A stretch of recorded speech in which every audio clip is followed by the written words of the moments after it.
Je m'appelle Delaney Brox, et à 31 ans, j'ai enfin cessé de mendier l'approbation des personnes qui se disaient être ma famille. Cette prise de conscience n'est pas survenue lors d'un moment dramatique avec des portes qui claquent ou des adieux larmoyants. Elle est arrivée doucement, s'installant dans mes os un mardi matin, alors que je traçais un motif délicat de fougère sur l'omoplate d'une cliente. Je me tiens maintenant dans mon atelier de Portland, entouré de la vie que j'ai construite sans eux. La lumière du soleil inonde les baies vitrées, projetant des arcs-en-ciel prismatiques sur mes croquis. Mes cheveux turquoise captent la lumière tandis que je me penche sur mon poste de travail, arrangeant les encres pour les rendez-vous de la journée. Des motifs botaniques recouvrent les murs, ma signature qui m'a valu une réputation et une liste d'attente. Des fougères délicates se déploient sur des toiles, des roses sauvages grimpent sur des treillis imaginaires, et des plantes forestières oubliées trouvent l'immortalité dans mon article. Mes doigts, tachés de traces d'encre qui ne disparaissent jamais complètement, tapotent le carnet de rendez-vous. 10 ans se sont écoulés depuis que j'ai troqué la perfection étouffante du Connecticut contre la nature sauvage et accueillante de l'Oregon. 10 ans depuis que j'ai cessé d'essayer de rentrer dans le moule de la famille Brox et que j'ai commencé à sculpter le mien à la place. Le contraste entre mon espace de travail vibrant et le foyer rigide qui a façonné mon enfance ne pourrait pas être plus frappant.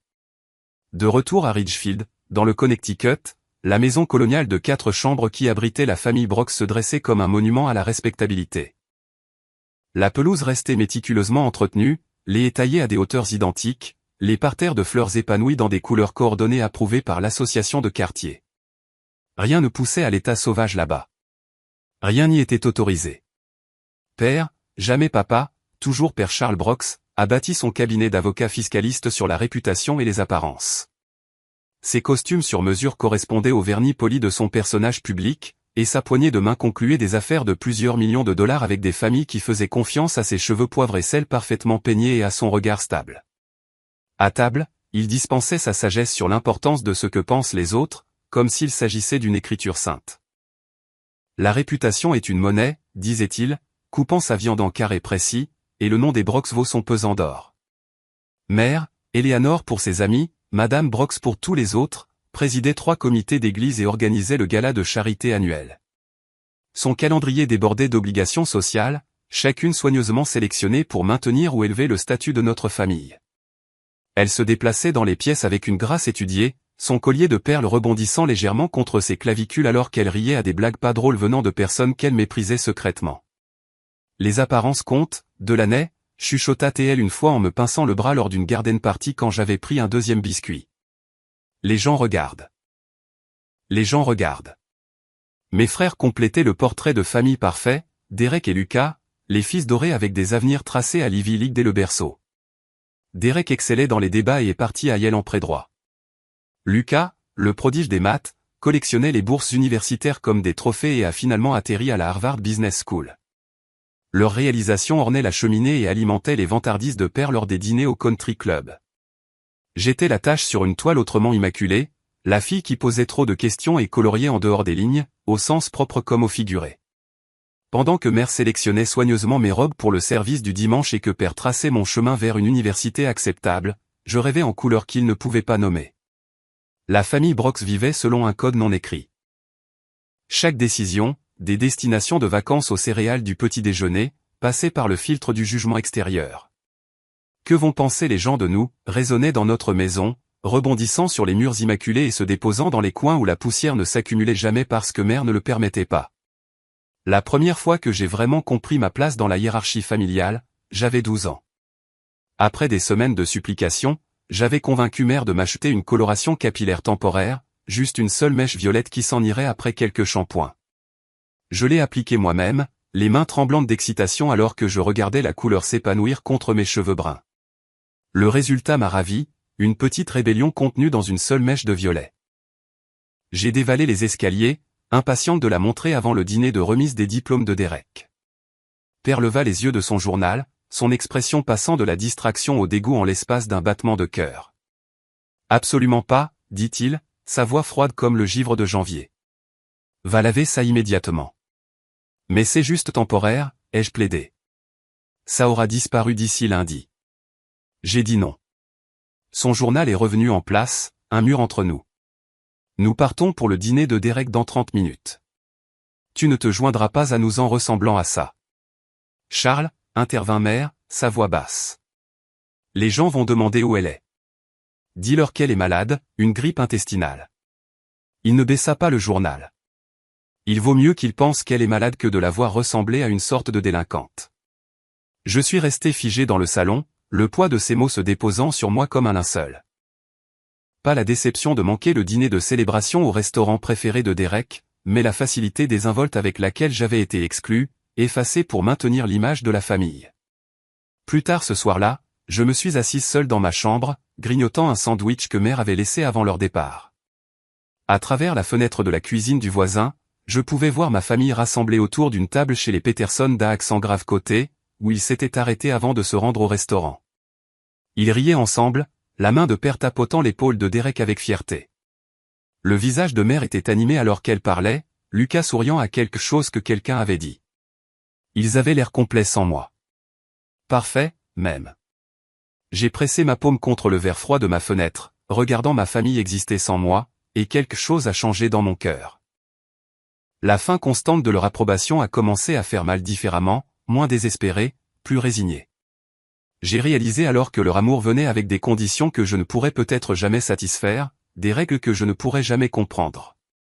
Cette nuit-là, alors que la mèche violette dans mes cheveux commençait à s'estomper sous des lavages répétés, une graine d'indépendance a pris racine dans le jardin de mon cœur. Des années passeraient avant qu'elle ne s'épanouisse pleinement, mais dans ce moment d'exclusion, regardant le rire à travers la lumière empruntée, j'ai commencé à comprendre que la famille, la vraie famille, ne devrait pas exiger la perfection pour accorder l'appartenance. Je ne savais juste pas encore que je devrais créer cette famille moi-même, à des milliers de kilomètres de la maison coloniale immaculée de Maple Street. Le premier carnet de croquis que je me suis jamais acheté était une chose bon marché à spirale de la pharmacie, acheté avec de l'argent d'anniversaire de ma grand-mère. Je l'ai caché entre mon matelas et mon sommier, ne le sortant que lorsque la porte de ma chambre était verrouillée et que la maison s'était installée dans le calme du soir. Avec des crayons de couleur étalés sur ma couette comme des feuilles d'automne tombées, j'ai créé des mondes que ma famille ne comprendrait jamais. À 16 ans, mes doigts portaient constamment la preuve de ma vie secrète, des taches de graphite sous mes ongles, des éclats de peinture qui ne s'en allaient pas, des callosités dues à la prise de crayon trop serrée pendant trop longtemps. Mère l'a remarqué une fois pendant le dîner du dimanche, ses sourcils se haussant vers ses cheveux parfaitement coiffés. Pour l'amour du ciel, de l'année. Tes mains sont absolument sales. Elle m'a passé une serviette avec 2 doigts, comme si mes taches pouvaient en quelque sorte se transférer à ses ongles manucurés. Que pensera le pasteur Mitchell s'il te voit comme ça au groupe de jeunes demain? Je n'ai pas répondu, j'ai juste frotté la poussière bleue de pastel incrustée dans ma peau jusqu'à ce qu'elle rougisse. Ce que je ne pouvais pas expliquer, c'est que ces marques étaient des marques d'honneur, la preuve des seules conversations où je parlais vraiment. Ma voix avait été systématiquement réduite au silence à la table des brocs. Chaque opinion jugée inappropriée ou inutilement contraire. Chaque question accueillie par la phrase signature de Père, ce n'est pas à discuter. J'ai donc appris à parler à travers les lignes et les couleurs à la place, mes dessins devenant les phrases que je ne pouvais pas dire à voix haute. Dans ma chambre, entouré de carnets de croquis soigneusement cachés, j'ai créé des univers entiers, des paysages fantastiques où les arbres poussaient à l'envers et la gravité était facultative, des portraits de femmes avec des yeux féroces et des cheveux indomptés, des abstractions qui capturaient la tornade d'émotions qui tourbillonnait constamment dans ma poitrine. Chaque page était une déclaration d'indépendance, une minuscule révolution se produisant sous le toit de mes parents à leur insu. L'été avant la dernière année, j'ai découvert un forum d'art en ligne. Tremblante de nervosité, j'ai scanné et téléchargé mon premier dessin, un autoportrait où mon visage émergeait d'épines emmêlées, un seul oiseau perché sur mon épaule. Je l'ai appelé Bancage. Pendant que ma famille dormait, je suis revenu pour trouver des commentaires d'étrangers du monde entier. Cela me parle. Votre travail de ligne est incroyable. Je ressens cela dans mon âme. J'ai pressé ma paume contre ma bouche pour ne pas crier. Pour la première fois de ma vie, quelqu'un me voyait vraiment. Pas la fille brox bien élevée en kaki repassé et en coupe de cheveux sage, mais la vraie de l'année, sauvage et aspirante et débordant de choses à dire. Cette nuit a marqué le début de ma double vie. De l'année publique maintenait des notes acceptables, assistait aux fonctions familiales obligatoires et hochait la tête à intervalles appropriés. De l'année privée a développé un style distinctif qui incorporait des éléments botaniques avec des touches surréalistes, chaque création se ramifiant et se déployant comme une plante cherchant la lumière du soleil après trop longtemps dans l'obscurité. L'art n'était pas seulement mon passe-temps ou mon talent. Il est devenu la fondation de mon identité lorsque tout le reste se sentait emprunté ou forcé. Dans ces carnets de croquis, j'ai découvert qui j'étais réellement sous le vernis de la famille Brox.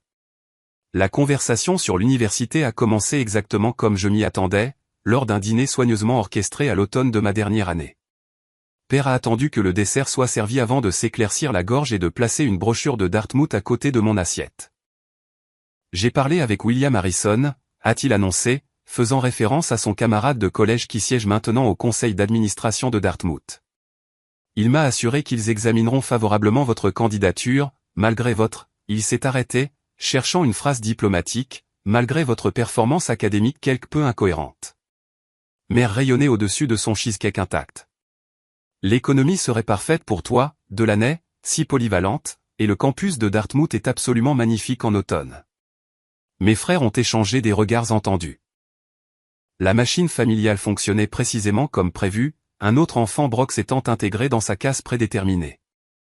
Ce qu'ils ne savaient pas, c'est que j'avais déjà postulé dans cette école d'art à travers le pays, que je vendais des illustrations numériques en ligne depuis près d'1 an, que je constituais un modeste compte d'épargne sous mon propre nom dans une banque de l'autre côté de la ville, que mon portfolio avait été examiné et loué par des artistes professionnels qui trouvaient ma vision convaincante et commercialement viable. J'ai hoché la tête et pris la brochure, les laissant croire que j'étais résigné à leur plan. Pendant ce temps, mes vraies candidatures voyageaient dans l'espace numérique vers des bureaux d'admission qui me jugeraient uniquement sur mon mérite artistique. La lettre d'acceptation du San Francisco Art and Design Institute est arrivée un mardi en avril. Je l'ai récupérée dans la boîte aux lettres avant que quiconque ne rentre à la maison, mes mains tremblant alors que je lisais et relisais les mots qui allaient tout changer. Non seulement acceptée, mais offerte une bourse de 75% basée sur la soumission de mon portfolio. Pendant 3 jours, j'ai gardé la lettre pliée dans mon tiroir à chaussettes, la sortant la nuit pour vérifier qu'elle était réelle. Le vendredi soir, lorsque Père était particulièrement satisfait de lui après avoir remporté une affaire fiscale compliquée, j'ai placé la lettre sur la table à manger à côté de sa tasse à café. Il l'a lue avec une incrédulité croissante, son visage passant de la confusion à la colère comme des nuages orageux se rassemblant. Qu'est-ce que c'est que ces bêtises? Mon acceptation à l'université, ai-je répondu, ma voix plus stable que je ne l'aurais cru. Je commence en septembre. Mère a arraché la lettre de ses mains, ses yeux s'écarquillant. San Francisco? École d'art? Elle a prononcé les mots comme s'il s'agissait d'obscénité. Delaney, nous avons déjà discuté de ton avenir. La candidature à Dartmouth. Je ne l'ai jamais soumise, ai-je interrompu, ce que j'osais rarement faire. Je n'en aurais pas besoin. La tasse à café de Père a heurté la soucoupe avec un craquement sec. C'est absurde. Nous n'allons pas payer pour que tu gaspilles 4 ans à dessiner des images à 5000 km d'ici. J'avais anticipé cette réponse exacte, ayant répété cette conversation pendant des mois dans ma tête. Maintenant, les mots venaient facilement, sans trembler. C'est très bien. Je l'ai déjà gagné moi-même. J'ai hoché la tête vers les détails de la bourse. Et j'ai économisé assez pour les frais de subsistance. La décision est prise. L'explosion a été nucléaire. La voix de Père s'est élevée à des niveaux qui ont fait aboyer les chiens du voisin. Les accusations larmoyantes de trahison et d'ingratitude de mère. Même mes frères sont sortis de leur chambre pour assister au spectacle de Delaney Brox défiant l'ordre familial. Pendant tout ce temps, je suis resté étrangement calme, comme si je regardais la scène de loin. Leurs mots, autrefois si puissants qu'ils pouvaient briser ma confiance, rebondissaient maintenant sur l'armure que j'avais construite grâce à des années d'art secret et de validation en ligne. Le lendemain matin, j'ai acheté un billet de bus aller simple pour San Francisco. Le voyage prendrait 3 jours, avec des transferts à Pittsburgh et à Denver. 3 jours pour me débarrasser de mon ancienne peau et me préparer à la renaissance sous le soleil californien. J'ai fait mes bagages méthodiquement, une valise de vêtements pratiques, d'articles de toilette et de quelques livres. Ma mallette de portfolio contenait des dessins originaux sélectionnés, ma tablette et des disques durs externes contenant mon travail numérique.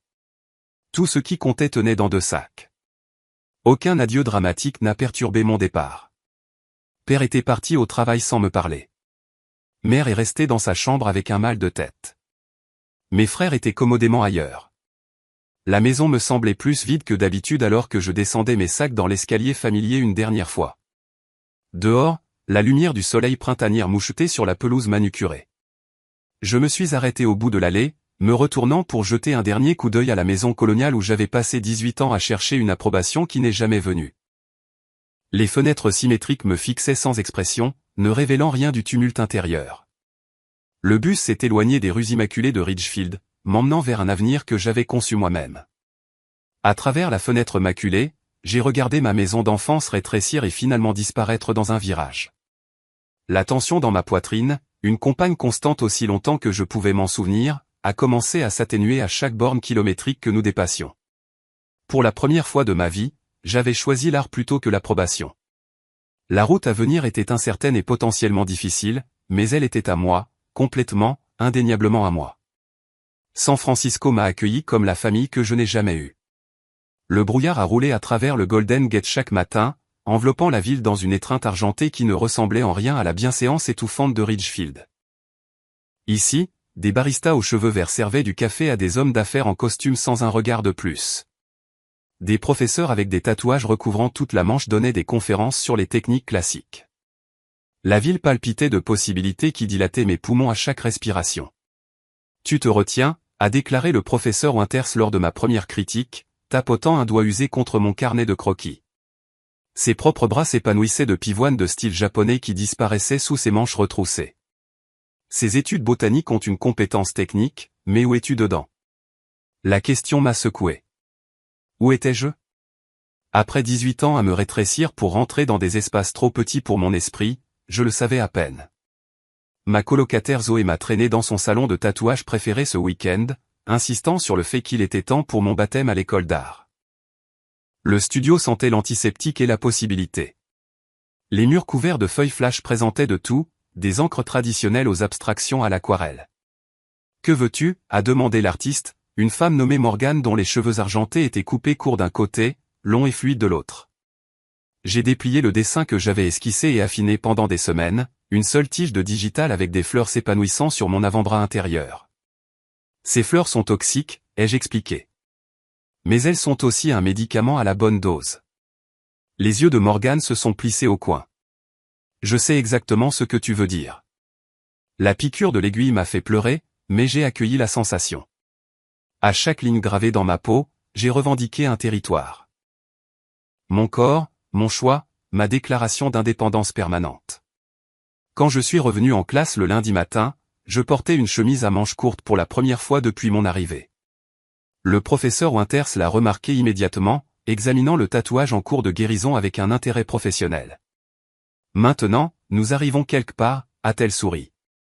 Voyons comment cela se traduit dans ton travail. Les écluses se sont ouvertes. Mes carnets de croquis étaient remplis d'études botaniques qui fusionnaient la précision scientifique avec la résonance émotionnelle. Belladone et hellebore, des plantes à double nature comme la mienne, capables de nuire ou de guérir selon la façon dont elles étaient manipulées. Les professeurs ont commencé à s'arrêter plus longtemps à mon poste pendant les critiques. Mon travail a été sélectionné pour l'exposition de la galerie étudiante, puis pour une exposition dans un café local. Les appels téléphoniques à la maison sont devenus plus brefs, moins fréquents. « Comment se passent tes cours de commerce ?» demandait Père, s'accrochant à la fiction que je finirais par passer à un vrai programme de diplôme. « Ils sont éclairants », répondais-je, techniquement sans mentir alors que je mélangeais les couleurs pour une étude sur la réfraction de la lumière à travers les pétales. Dean Wallace m'a arrêté après les examens finaux de portfolio en 3e année. « Brox, ton travail d'illustration botanique est exceptionnel. As-tu envisagé l'illustration scientifique comme spécialisation? L'école de médecine a besoin de quelqu'un avec ton sens du détail. » Le travail commandé a payé mon loyer d'été et a construit mon premier portfolio professionnel.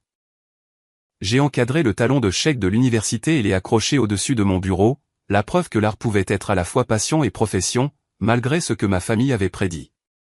La carte de Noël de Père cette année-là incluait une note, il est encore temps de transférer des crédits à l'école de commerce. Je l'ai glissé derrière ma première illustration publiée dans un manuel médical, deux réalités se disputant l'espace mural dans mon petit appartement. Portland m'a appelé après l'obtention de mon diplôme, une ville où la nature sauvage rampait jusqu'aux frontières urbaines, où la mousse réclamait les espaces abandonnés, et où Iron Ivy, un studio de tatouage spécialisé dans les motifs botaniques, avait publié une offre d'apprentissage. La propriétaire, Rachel West, a passé 30 minutes à examiner mon portfolio avant de lever les yeux. « Ton travail de ligne est exceptionnel. La façon dont tu comprends comment les plantes poussent, comment elles se tordent vers la lumière, cela ne peut pas être enseigné. Elle a tapoté un doigt usé contre mon tatouage de digital. Tu comprends déjà comment la peau devient une toile. Le reste, je peux te l'enseigner. L'apprentissage signifiait de longues heures à balayer les sols, à stériliser l'équipement et à dessiner des motifs flash pour des salaires de misère. Mais cela signifiait aussi tout absorber. Comment étirer la peau pour des lignes propres, comment déplacer l'aiguille pour différents effets, comment écouter les clients qui me faisaient confiance avec leurs histoires et leur peau.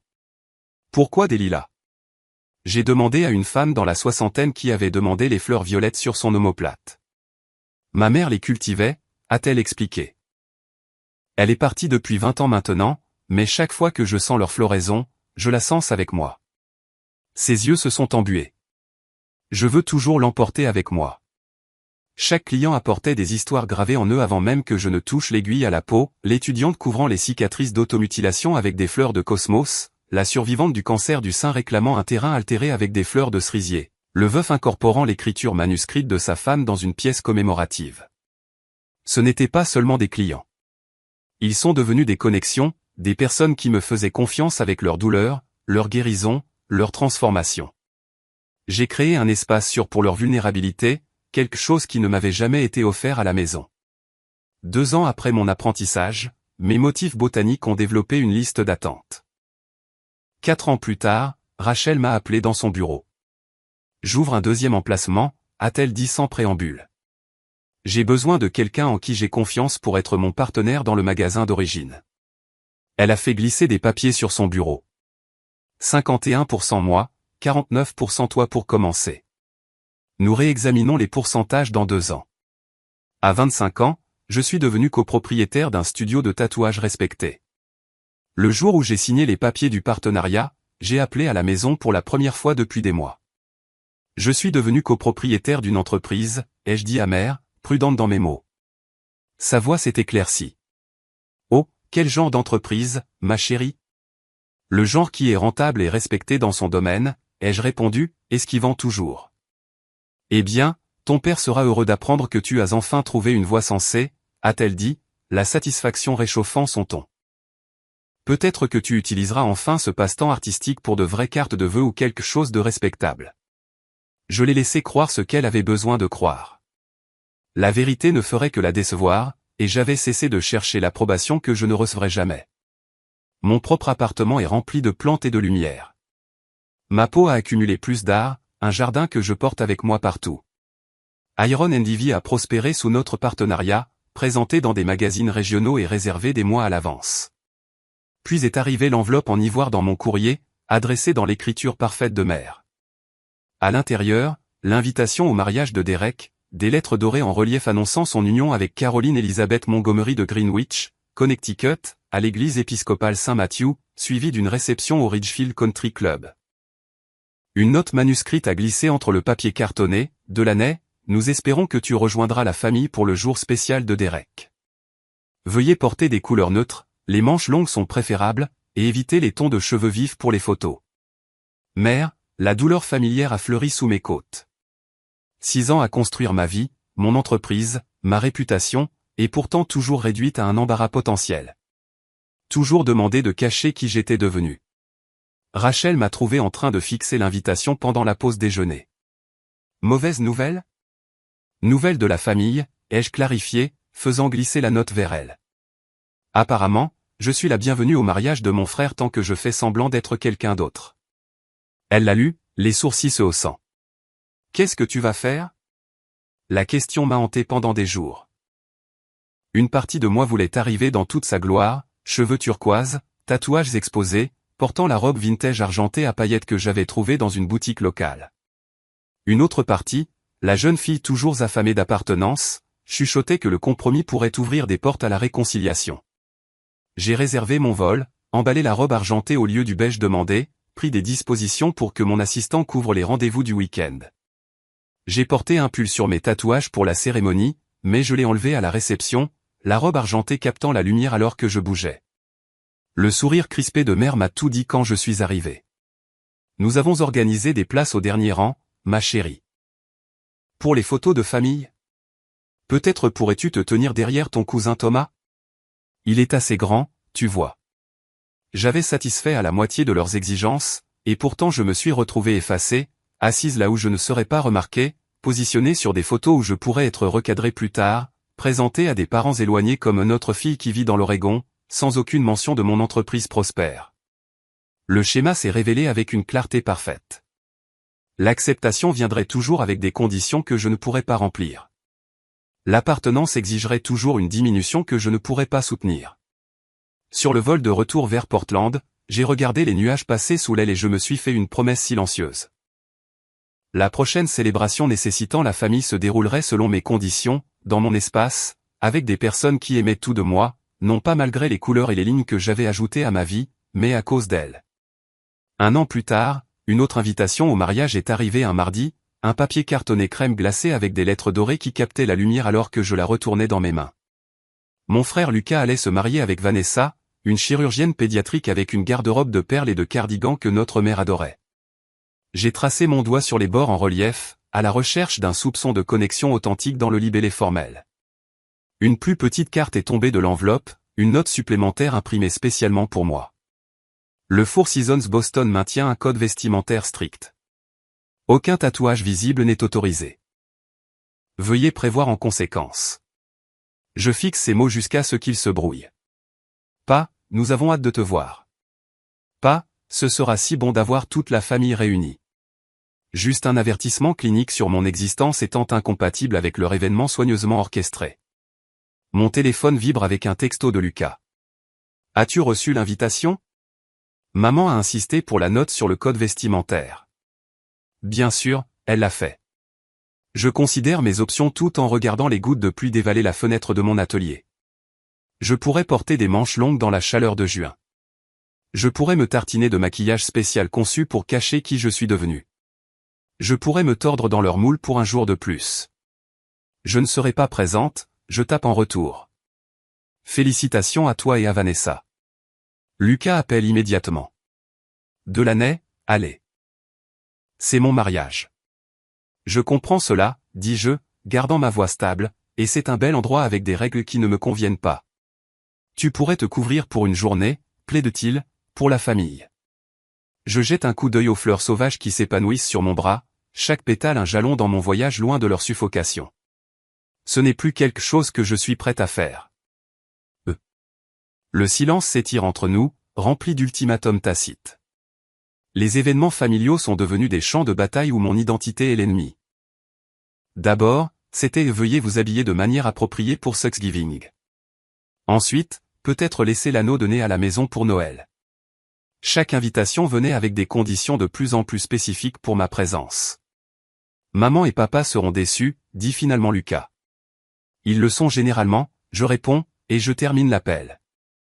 Au cours de l'année suivante, les invitations se sont faites de plus en plus rares. Le dîner de Thanksgiving. La remise de diplôme de cousine Abby. La fête de départ à la retraite de papa. Chaque omission devenait une déclaration plus forte que les mots. J'étais en train d'être effacé du récit familial, un événement à la fois.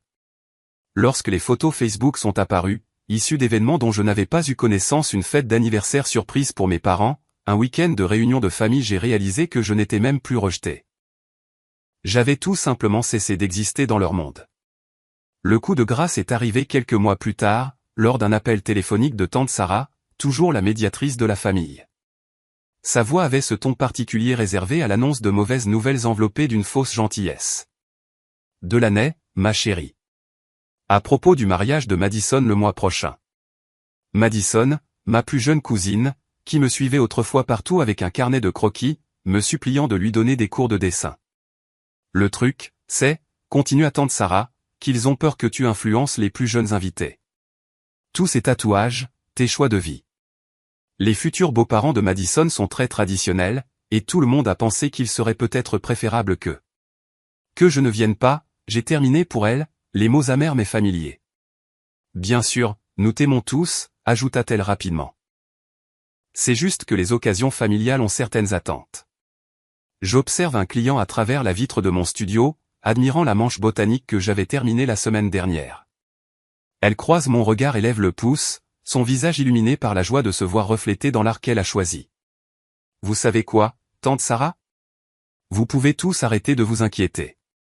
Je n'assisterai plus à aucun événement familial, jamais. Sa réponse balbutiante s'estompe à mesure que la réalisation s'installe en moi comme la lumière du matin. Il ne me considère pas comme faisant partie de la famille, il me voit comme une contamination, un problème à gérer, une erreur à cacher. Ce soir-là, j'ai écrit un dernier email à mes parents, ne les suppliant pas de me comprendre comme je l'avais fait tant de fois auparavant, ne m'expliquant pas ou ne défendant pas mes choix, déclarant simplement que je fermais ce chapitre de rejet incessant.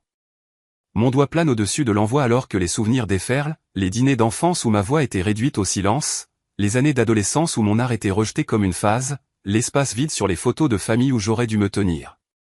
La réponse est arrivée 3 jours plus tard, une seule phrase de mon père. Nous pensons que c'est mieux ainsi. Ces 6 mots dénouent quelque chose en moi, pas de la douleur, comme je m'y attendais, mais un soulagement comme si je déposais un lourd fardeau que j'avais porté pendant des décennies. J'avais cherché l'approbation de personnes qui n'avaient aucune intention de me la donner. Le cycle incessant de rejet n'était pas un échec de ma part, c'était une libération. Alors que l'hiver approche, Portland m'accueille à bras ouverts, dans le mobilier dépareillé des espaces artistiques communautaires et les conversations tardives autour d'un vin bon marché. Zoé, une violoniste aux cheveux noirs striés d'argent, m'invite à un vernissage dès ma première semaine en ville.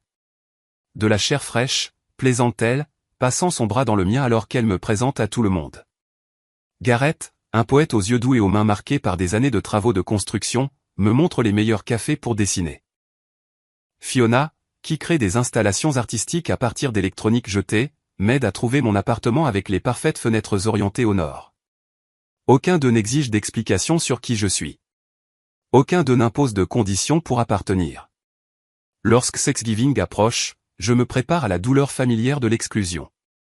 Au lieu de cela, Zoé envoie un SMS, Thanksgiving des orphelins chez moi. Apporte tout ce qui ne fait pas peur au service d'hygiène. 23 personnes se pressent dans le loft de Zoé. Gareth apporte 3 tartes et son père âgé qui raconte des blagues paillardes. Fiona construit une dinde à partir de pièces métalliques récupérées qui devient la pièce maîtresse. Le groupe de musique de quelqu'un joue des chansons de vacances improvisées avec des paroles qui nous font hurler de rire. Je regarde ces gens avec leurs cheveux colorés et leurs peaux tatouées, leur bruit et leur tendresse, leur acceptation complète des parties brisées de chacun et je comprends ce que devrait être une famille. Personne ne me demande d'être plus petite. Personne ne suggère que je couvre mes tatouages. Personne ne chuchote sur ce que les autres pourraient penser. Lorsque Noël arrive, nous créons de nouvelles traditions, un arbre décoré de miniatures artistiques que nous avons chacun créé, un échange de cadeaux où tout doit être fait à la main ou d'occasion, un festin où chacun contribue avec le plat réconfortant de sa famille, créant une tapisserie de saveurs qui raconte notre histoire collective. Ces gens célèbrent les parties mêmes de moi que ma famille biologique a essayé d'effacer. Ils posent des questions sur mes tatouages au lieu d'exiger que je les cache. Ils encadrent mon art au lieu de le rejeter comme un passe-temps. Dans cet atelier entrepôt, avec ses briques apparentes et ses immenses fenêtres, entouré de personnes qui se sont choisies, je comprends enfin. La famille n'est pas héritée. Elle est reconnue. Elle est construite. Elle est choisie. Et je l'ai choisie. Ma première rencontre avec Caleb West a eu lieu un jeudi soir pluvieux lors de la présentation de printemps de la galerie Evergreen, 4 mois après Noël. Je me tenais à côté de ma dernière pièce, un motif de tatouage dorsal complexe transféré sur toile, lorsqu'une grande silhouette avec un appareil photo en bandoulière s'est approchée, des gouttes de pluie s'accrochant encore à ses boucles sombres. La texture ici est remarquable, dit-il, se penchant pour examiner le jeu d'ombre et de lumière. Vous avez capturé quelque chose de brut et d'honnête. C'est rare. J'ai regardé ses yeux tracer les lignes de mon travail, remarquant l'appréciation sincère dans son expression. Pas d'enthousiasme artificiel, juste une reconnaissance silencieuse. Je suis Caleb, offrit-il, tendant la main. Je documente les mouvements de contre-culture à travers le nord-ouest du Pacifique. Delaney Brooks, répondis-je, prenant sa main. Je mets de l'art permanent sur les personnes qui veulent que leur extérieur corresponde à leur intérieur. Son rire était inattendu, chaleureux et spontané. C'est peut-être la meilleure description du tatouage que j'ai jamais entendue. Alors que la foule de la galerie affluait autour de nous, notre conversation a dérivé des influences artistiques aux philosophies personnelles. Le photojournalisme de Caleb se concentrait sur les communautés existant en dehors des attentes dominantes, les habitants de communes, les défenseurs de la vie durable, les artistes underground, les personnes qui avaient trouvé la liberté en rejetant les voies conventionnelles. Lorsque les lumières de la galerie ont baissé, signalant l'heure de la fermeture, il m'a demandé si je voulais le rejoindre pour un café. La pluie avait cessé, laissant les rues scintillantes sous les lampadaires alors que nous marchions vers un petit café à 3 pâtés de maison. « Qu'est-ce qui vous a attiré vers l'art du tatouage ?» demanda-t-il, enveloppant ses mains autour d'une tasse fumante. Je lui ai raconté mon voyage du Connecticut à Portland, la liberté que j'ai découverte en créant de l'art permanent sur une toile consentante. Il a écouté sans interruption, ses yeux ne quittant jamais les miens. « La famille ?» demanda-t-il, la question planant entre nous. « J'ai construit la mienne », répondis-je honnêtement. Les parents biologiques sont de retour à l'Est et se demandent où ils se sont trompés. Il hocha la tête, comprenant ce qui brillait dans ses traits. Les familles choisies peuvent être plus nourrissantes que les accidents biologiques. Notre conversation s'est étirée au-delà de minuit, tissant des liens à travers les mouvements artistiques, les politiques identitaires et les communautés que nous avions chacun construites autour de nous. Contrairement au premier rendez-vous précédent où j'avais soigneusement édité mon récit, avec Caleb, je me suis retrouvé à offrir des vérités brutes. Quand il m'a raccompagné à ma voiture, sa main a brièvement saisi la mienne. « Vous savez ce que je trouve le plus fascinant dans votre travail ?» demanda-t-il, sa voix douce dans l'air nocturne. « Dites-moi. » Votre peau raconte des histoires que la plupart des gens passent une vie à cacher, dit-il, traçant un doigt légèrement le long de la manche florale recouvrant mon bras gauche. Il y a du courage dans ce genre de transparence. La simple observation a atterri avec un poids inattendu. Pas de l'admiration pour la technique ou le style, mais une reconnaissance du but plus profond derrière mon art, l'engagement envers une authenticité visible qui m'avait coûté ma première famille mais m'avait donné la liberté de devenir moi-même. J'ai accepté de le revoir avant que nous nous séparions. Au cours des mois suivants, notre relation s'est épanouie grâce à des projets créatifs partagés. Caleb a photographié mes séances de tatouage pour un article de magazine sur les femmes transformant l'industrie. J'ai conçu un logo pour sa prochaine exposition de photographie sur les communautés alternatives. Nous avons créé naturellement, sans les frictions que j'avais connues dans les relations précédentes. Aucune explication requise, aucune excuse nécessaire pour la poursuite d'obsessions artistiques ou le maintien d'horaires non conventionnels.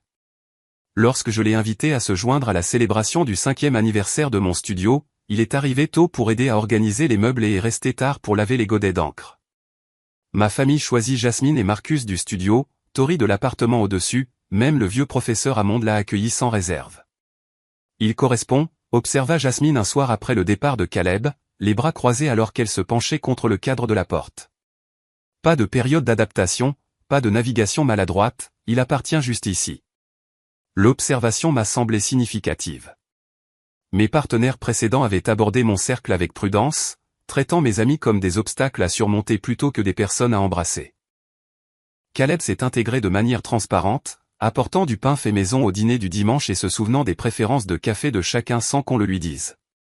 Le contraste avec le rejet historique de ma famille biologique de toute personne que j'amenais à la maison était frappant. Mon père avait interrogé mon petit ami du lycée sur ses aspirations professionnelles, tandis que ma mère examinait les manières à table et la prononciation. Mes frères reconnaissaient à peine l'existence des personnes qui me tenaient à cœur. Caleb a assisté à des vernissages et à des présentations de l'industrie, son soutien silencieux ne faiblissant jamais. Il a documenté mon processus créatif avec son appareil photo, préservant les moments d'inspiration et de frustration. Lorsque j'ai reçu le prix de l'innovation de l'industrie en juin, son visage a été le premier que j'ai vu dans la foule. « Tu rayonnes ce soir », murmura-t-il pendant l'after-party, écartant une mèche de cheveux de mon visage.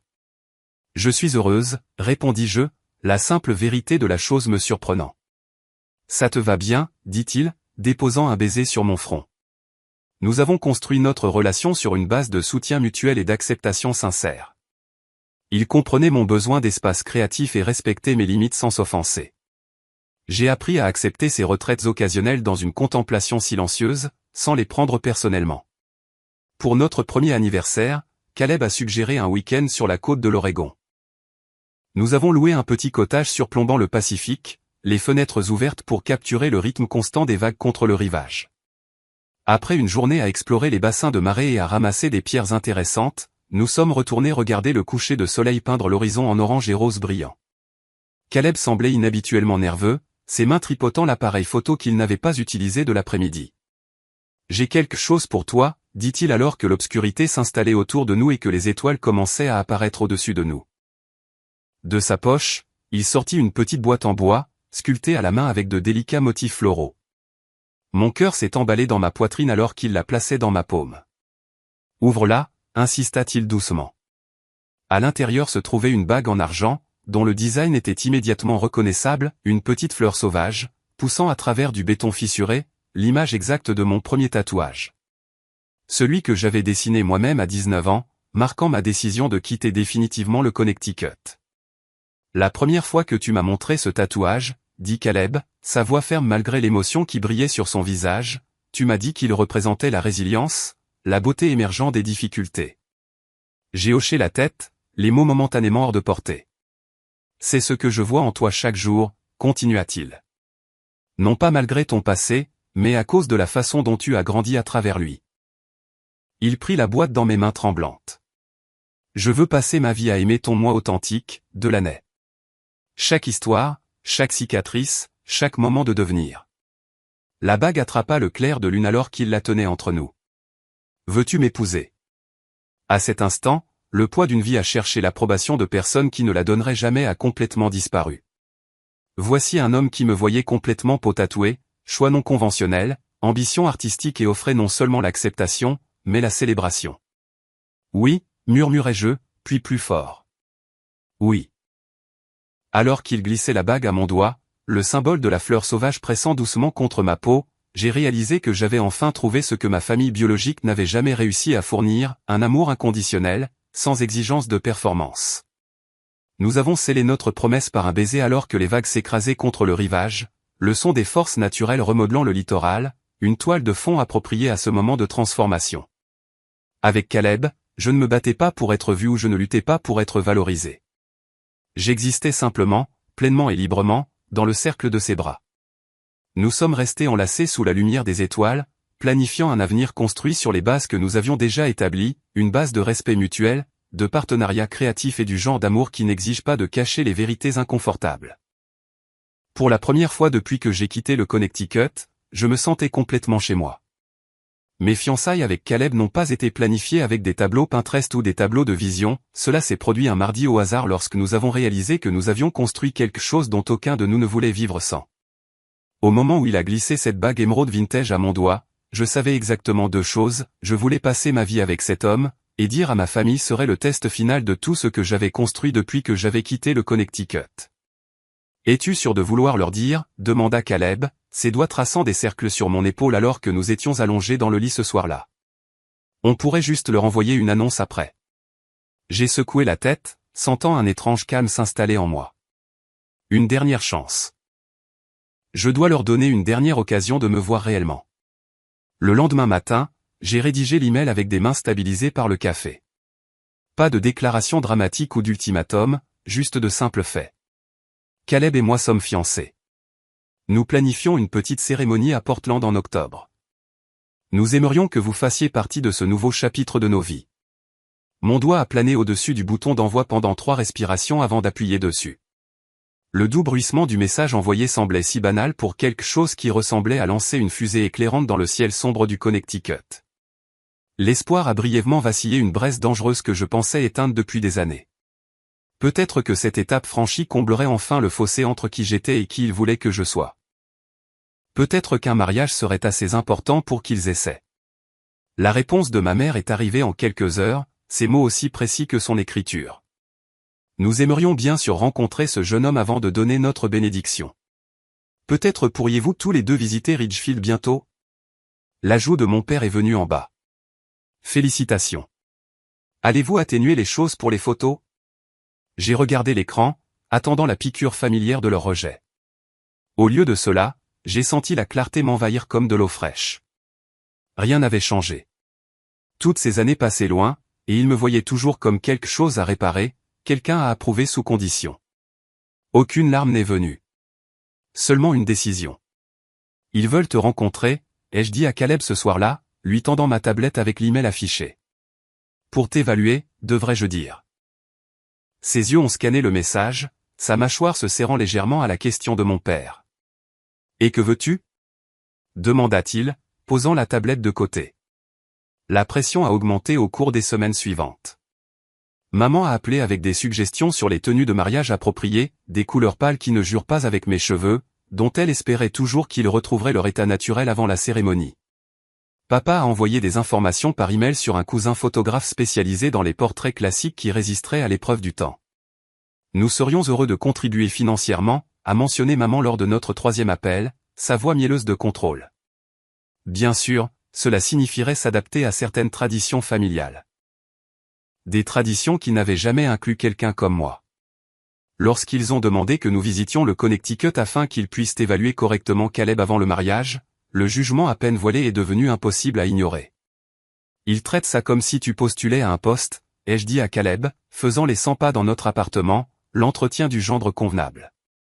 Caleb m'a regardé traverser la pièce, son expression ferme.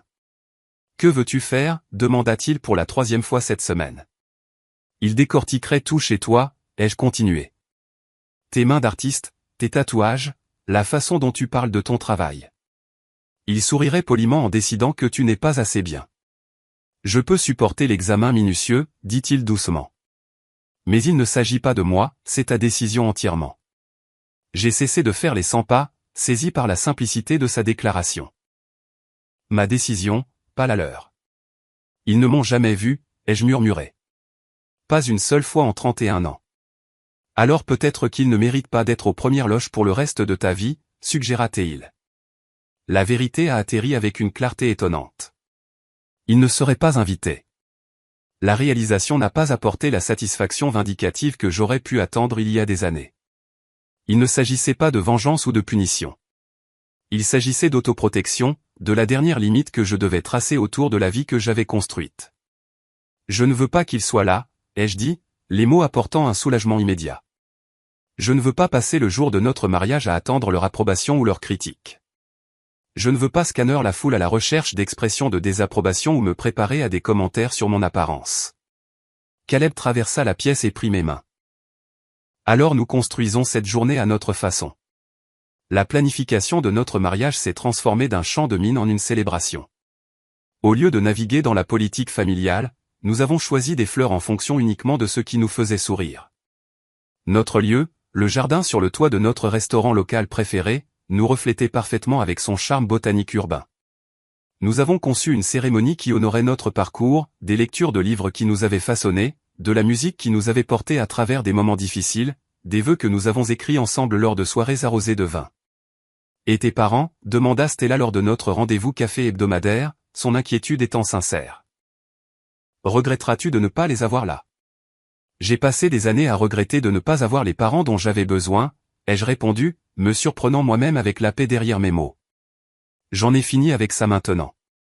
Ma famille choisie s'est ralliée à ma décision avec un soutien total. Marcus a proposé de m'accompagner à l'hôtel. Stella est devenue ma partenaire de planification, ses compétences organisationnelles équilibrant mon chaos créatif. Les parents de Caleb ont appelé pour me dire qu'ils étaient honorés de m'accueillir officiellement dans leur famille. Tatouages, cheveux turquoise et tout le reste. Le mariage s'est transformé d'un champ de bataille potentiel en un symbole de libération. Pas un jour marqué par ceux qui manquaient, mais par ceux qui avaient choisi d'être présents. Pas une occasion alourdie par l'obligation, mais élevée par une connexion authentique. Pour la première fois, j'ai compris que la famille n'était pas quelque chose pour lequel on auditionnait constamment.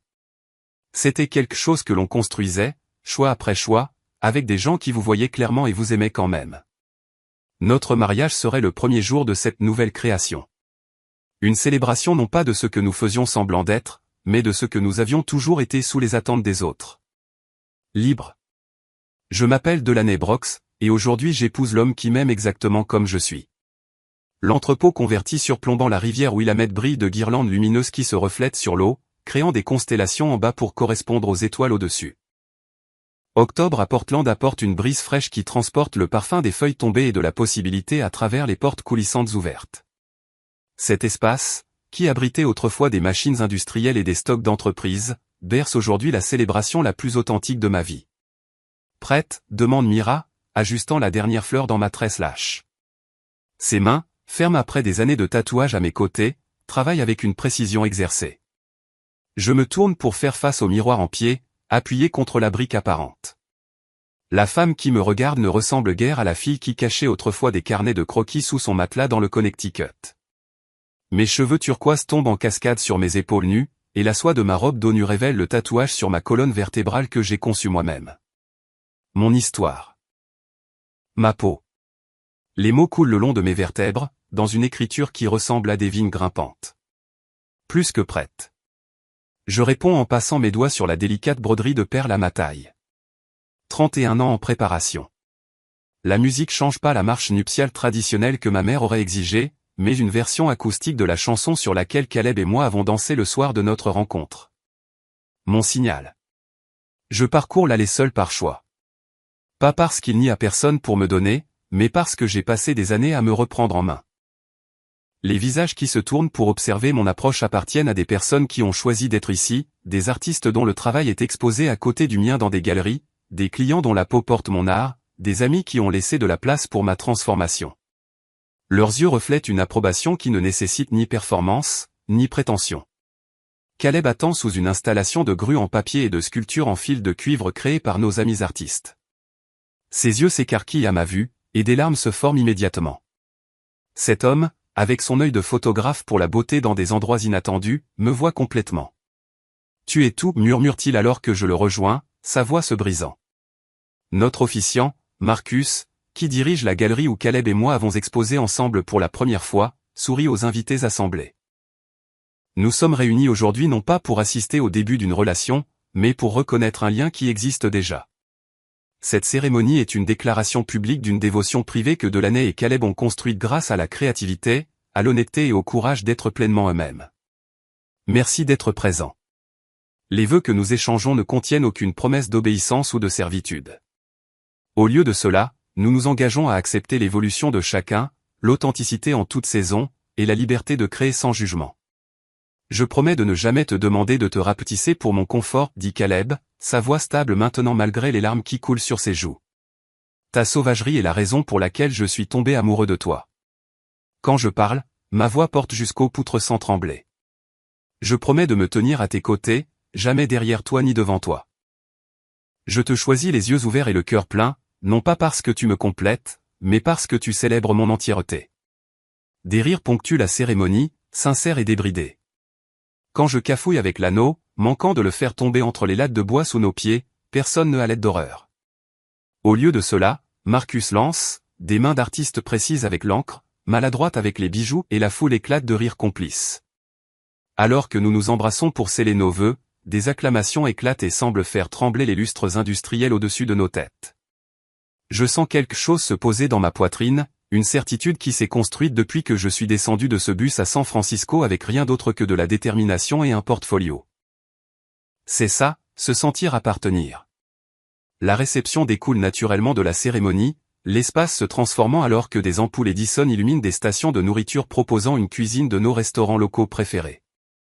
Pas de places attribuées, pas de dîner formel où la conversation meurt sous le poids de la formalité. Les gens se rassemblent en groupes fluides, des assiettes en équilibre sur les genoux, des verres à vin agrippés en gesticulant pour souligner les histoires.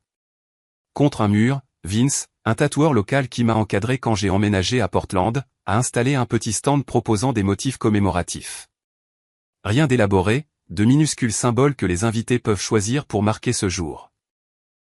Une file d'attente se forme rapidement, des rires éclatant à chaque fois que quelqu'un grimace à la première touche de l'aiguille. Ton père s'effondrerait à la vue de sa plaisante Amelia, mon ancienne professeure d'art qui a fait la route depuis San Francisco pour le mariage. Elle fait un geste vers le stand de tatouage avec son verre de vin.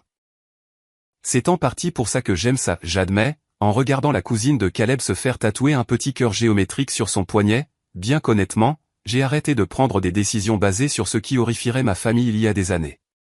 Le mur opposé présente les photographies de Caleb, pas des portraits de mariage ou des photos de fiançailles, mais son travail professionnel, des paysages urbains de Portland, des portraits intimes d'artistes dans leur studio, et une série qu'il appelle Réclamation mettant en scène des personnes et leurs tatouages, chaque image étant associée à l'histoire derrière leur art corporel.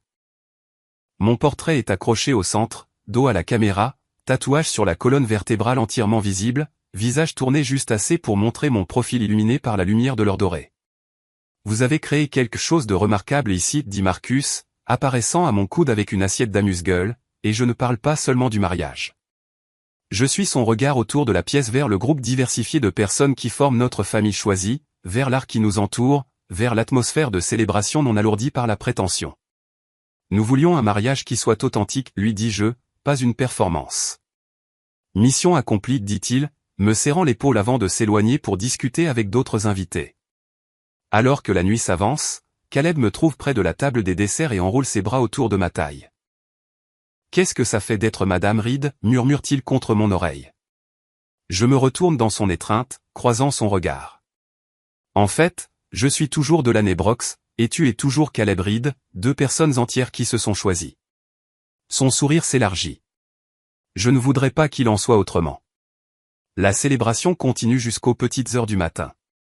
Personne ne regarde sa montre, ni ne s'éclipse tôt avec des excuses polies. Ces gens, artistes, rêveurs, conteurs de vérité, comprennent la valeur de moments comme ceux-ci. Au moment où Caleb et moi partons pour notre petit appartement dans le Pearl District, mes joues me font mal à force de sourire et mes pieds à force de danser. 2 semaines plus tard, la sonnette retentit alors que Caleb et moi sommes assis à notre îlot de cuisine en train de trier des photos de mariage. Le son semble intrusif par un paresseux dimanche matin, inattendu et indésirable.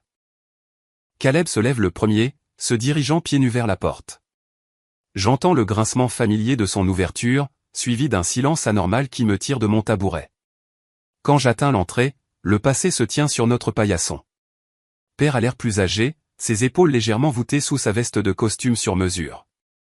Mère serre son sac à main avec des jointures blanches, ses perles exactement où elles ont toujours été. Derrière eux, Derek et Lucas planent maladroitement, aucun des deux ne croisant mon regard. De l'année, dit Père, mon nom sonnant étrange sur sa langue après tant d'années de silence. Caleb recule à mes côtés, ses bras glissant protectrices autour de ma taille. L'alliance en or simple à son doigt capte la lumière.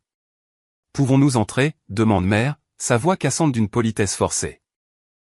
J'hésite seulement brièvement avant d'acquiescer. Ils pénètrent dans notre salon, ces étrangers qui partagent mon ADN, ayant l'air déplacés parmi nos meubles éclectiques et nos œuvres d'art murales. Pourquoi êtes-vous ici ? Je demande quand ils se sont installés rigidement sur notre canapé et nos fauteuils. Père s'éclaircit la gorge. Nous avons reçu ceci. Il brandit un article de journal, un reportage sur les mariages locaux de l'Oregonian qui comprenait une photo de notre cérémonie, par l'intermédiaire d'une connaissance avec Portland Connection. Félicitations, offre Lucas faiblement, gagnant un regard acéré de Père. Nous sommes venus discuter de votre comportement, continua Père comme si Lucas n'avait pas parlé. Comprenez-vous à quel point il était humiliant d'apprendre votre mariage par des étrangers ? D'entendre les gens nous demander pourquoi nous n'étions pas là. Mère se penche en avant. La fille des Henderson l'a vu en ligne.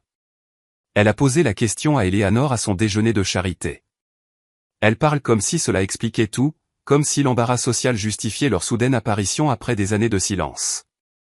Vous attendiez-vous à une invitation, je demande, une curiosité sincère dans ma voix. Nous sommes votre famille, dit Mère, comme si le mot seul portait un poids irréfutable. L'êtes-vous ? Demande Caleb doucement à mes côtés. Je serre sa main en signe de gratitude. Savez-vous à quel point c'est embarrassant, continue Mère, sa voix s'élevant légèrement, d'avoir une fille qui vous ressemble ? Qui vit comme ça ? Qui exclut sa propre famille de son mariage ? Les mots planent dans l'air entre nous, cristallisant 30 ans d'amour conditionnel en un seul moment de clarté. Merci, je dis, surprenant tout le monde dans la pièce, y compris moi-même. Excusez-moi. Les sourcils de Père se froncent.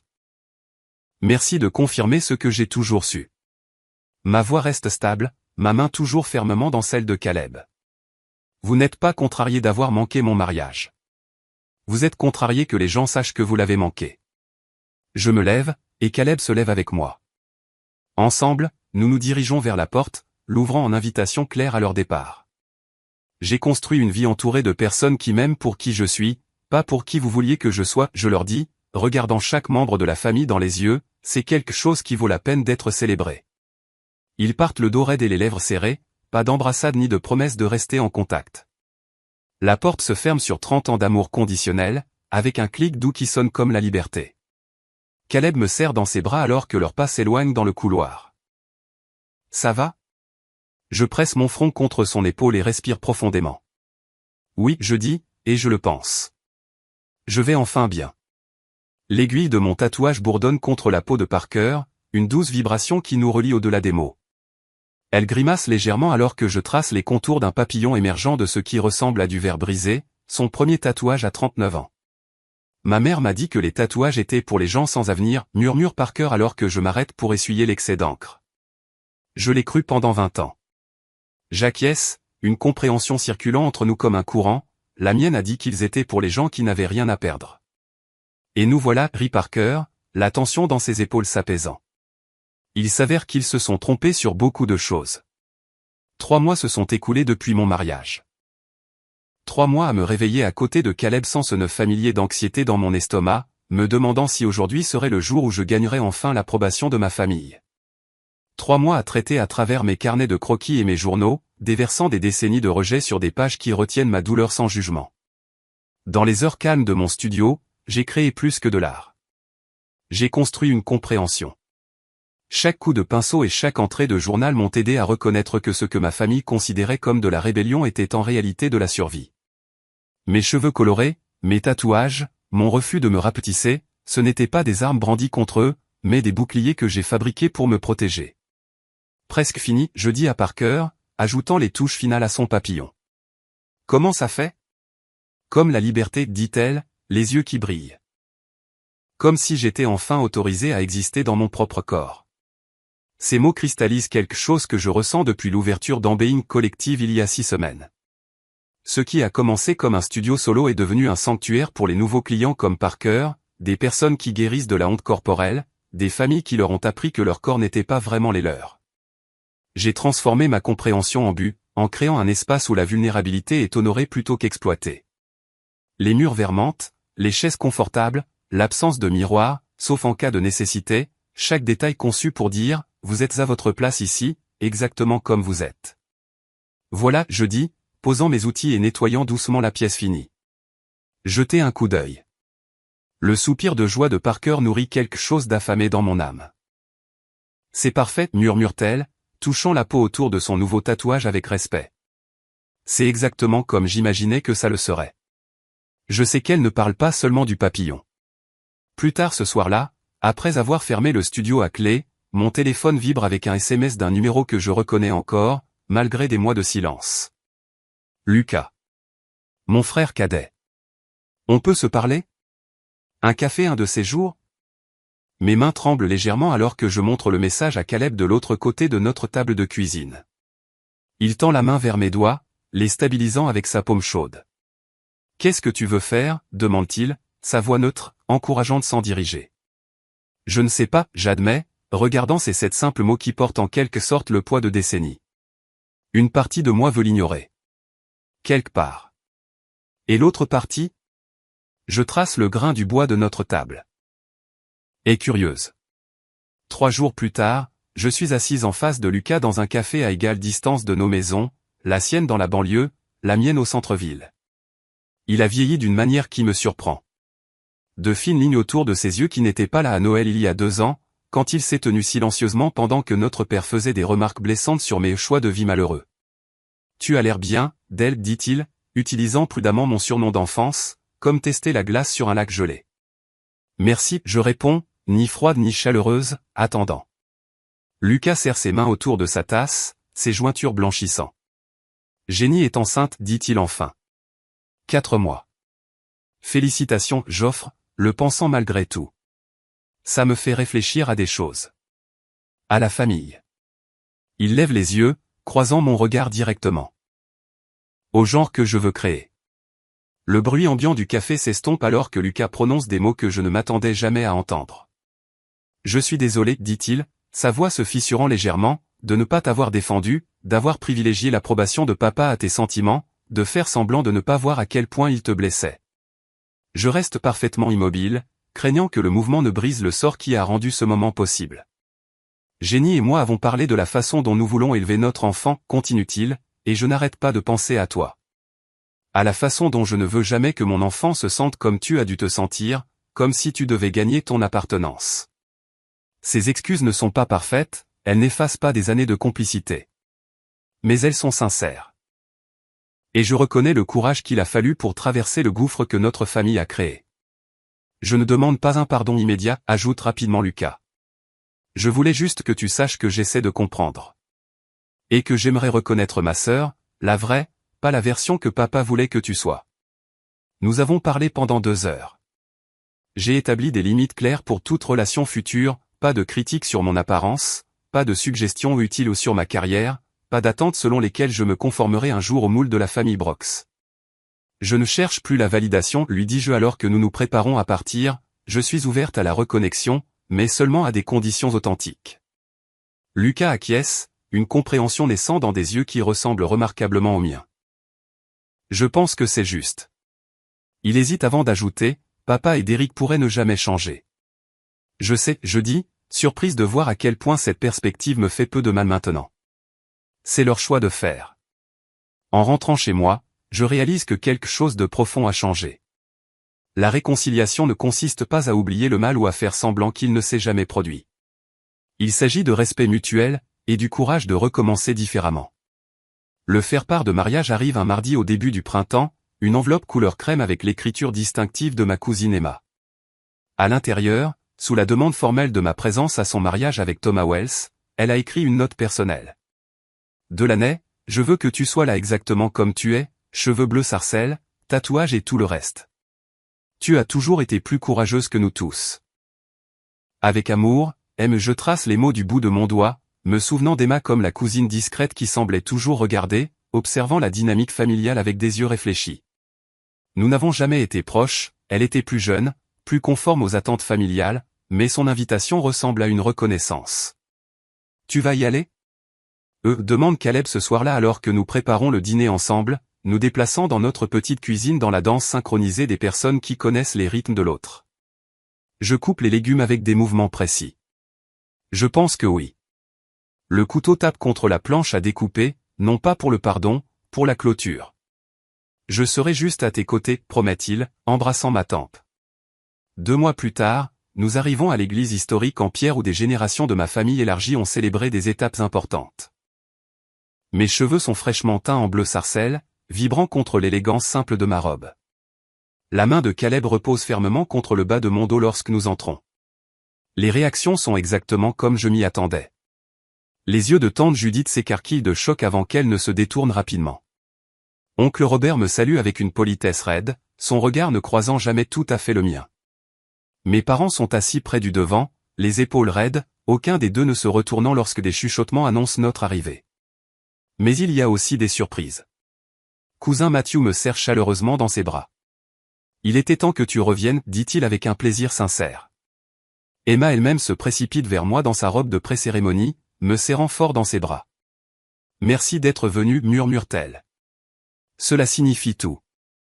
Je réalise alors ce qu'est vraiment ce moment. Non pas un champ de bataille ou un terrain d'essai, mais simplement un rassemblement de personnes liées par le sang et l'histoire. Certains ne m'accepteront jamais, d'autres essaieront peut-être d'apprendre. La différence maintenant est qu'aucune des 2 réactions ne me définit. Pendant la réception, je surprends ma mère en train de me regarder de l'autre côté de la pièce. Pendant un instant, quelque chose comme le regret traverse son visage avant qu'elle ne détourne le regard. Nous ne parlons pas, certains ponts restent infranchissables, mais Lucas me présente Jenny avec fierté dans sa voix. Ma sœur, l'artiste dit-il, et le titre ne porte aucune moquerie. En rentrant chez moi ce soir-là, épuisé mais paisible, j'ai reposé ma tête contre la vitre du passager. Je n'ai plus besoin qu'il m'aime, dis-je à Caleb, la révélation se posant comme une bénédiction. Je ne suis plus défini par leur exclusion.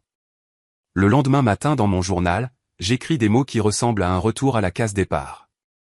La famille n'est pas l'ADN, ce sont les gens qui ne vous demandent jamais de vous rapetisser. 6 mois plus tard, Ambeing Collective a dépassé mes rêves les plus fous. Ce qui a commencé comme mon studio privé abrite maintenant 3 artistes supplémentaires, chacun apportant son propre parcours de guérison à notre travail collectif. L'espace est devenu plus qu'un salon de tatouage, c'est un lieu de rassemblement communautaire où l'art et l'acceptation s'entrelacent. J'ai commencé à encadrer de jeunes artistes confrontés à des difficultés familiales similaires aux miennes. Il y a 2 semaines, nous avons créé la bourse en B pour les étudiants en art séparés de leur famille, financée par une partie des bénéfices de notre studio. Parfois, je m'émerveille de la symétrie parfaite de tout cela. Autrefois rejetée pour être trop différente, je suis maintenant célébrée pour cette même différence. Les qualités que ma famille a essayé de supprimer sont devenues mes plus grandes forces, mes offres les plus précieuses au monde. Ce matin, une nouvelle cliente est assise nerveusement sur ma chaise de consultation. Elle a la cinquantaine, est récemment divorcée, a les cheveux fraîchement coupés dans un style que son mari a toujours interdit. Je ne sais pas si je suis assez courageuse pour ça, avoue-t-elle, me montrant le petit motif de papillon qu'elle veut sur son poignet. Je souris, reconnaissant son courage pour ce qu'il est. Avez-vous déjà eu à choisir entre la paix et l'approbation, je demande doucement. Ses yeux rencontrent les miens, une compréhension s'épanouissant entre nous. Chaque jour de ma vie, répond-elle. Alors vous êtes déjà assez courageuse, je lui dis, préparant mes outils pour le travail de transformation. Commençons.